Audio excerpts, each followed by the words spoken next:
tuturo ako sa iyo, sir. Punta ka dito. Punta ka dito, sir. Itong carburetor natin, merong tatlong klase yan. Yan. Yan yung normal. Ano yan? Normal. Choke. Choke.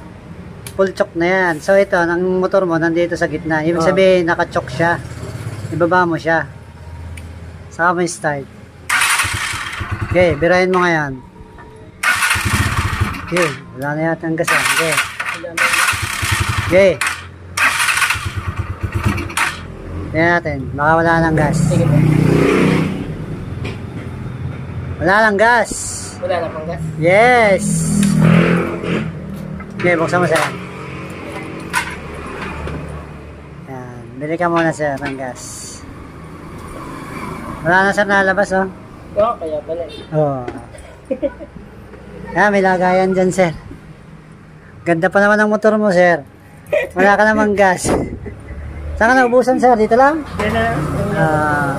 Sabi ko na wala ang batak. Mawawala ng batak, sir. Pag yung, sir, halimbawa, marami kang gas. Tapos nawawalan pa rin. Wala kasi yan eh, hindi kita. Tapos pag nawawala ng hatak, dito ka mag-check, sir. Kaya ka lang umandar, papunta rito. Alam kung bakit nakachok ka. Hindi ko po alam kasi. Ibig sabihin, matagal na nakachok yan. Yes.